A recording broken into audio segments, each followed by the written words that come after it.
Good morning. My name is Marissa Boygan. And my name is Claire Collins. Welcome to WCMSA TV. Today we will be discussing the importance of gender disparity in salaries paid to the U.S. professional soccer athletes. Women in professional soccer get paid a substantial amount less than men professional soccer players. Even though the Title IX has been around since 1972, there are still unsolved issues in professional sports that are now being addressed. The Men's Major Soccer League was founded in 1996 with 20 clubs that are divided into two conferences. The National Women's Soccer League was created in 2013 after the fall of the Women's Professional Soccer League in 2011. The current NWSL only has 9 teams compared to the men's 20. Now we will hand it over to Savannah and Waverly to discuss the important facts. Thanks, Marissa and Claire. My name is Savannah Goodson. And my name is Waverly Logan. And we will be covering the key facts about men and women's pay in soccer. One of the first few things that's different is men get paid on 2 things. The first is the player's current base salary, and the second is the annual average guaranteed compensation. To get an idea of the difference between the men and women's pay, we picked out one of the popular players in men's professional soccer. We picked out Landon Donovan, featured here. Landon Donovan is a player for the club team LA.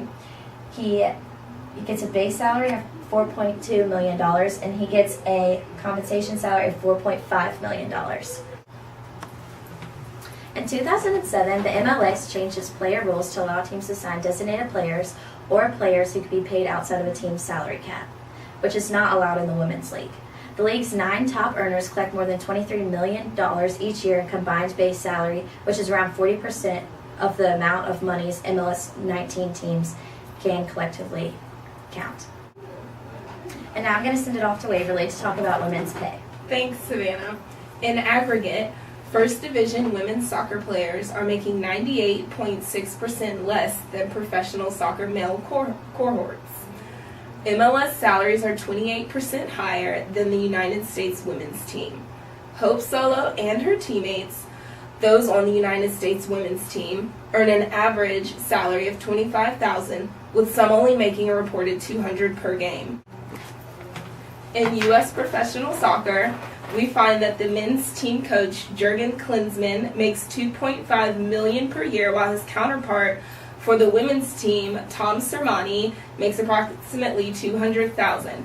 We also see that the National Women's Soccer League has a total wage cap that has 6% of Major League Soccer, $200,000 to $3,100,000 per team. Survival is the sole key of the National Women's Soccer League. As you can see in the graph, the salary cap for the men's league soccer versus National Women's Soccer League is considerably higher. Now back to Claire and Marissa.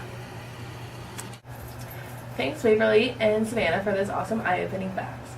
Our team has developed 3 key recommendations to solving the issues of unequal pay in men and women professional soccer.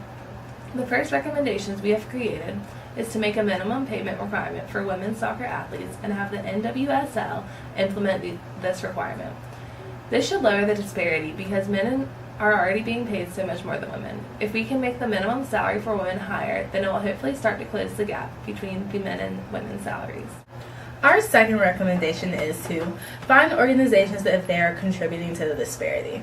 This will require each U.S. professional soccer team to turn in a report with salaries of each player and have an agency track these.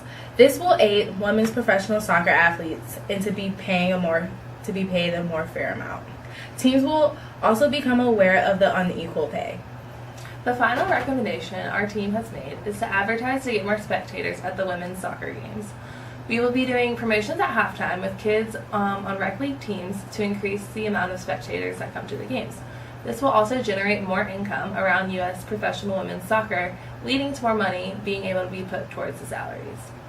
There is no reason women shouldn't be paid a fair amount compared to men, because they have just as much talent as men's soccer players. Thank you, Savannah and Waverly, for those key facts.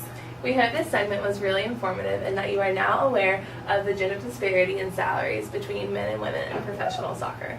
Thank you for your time.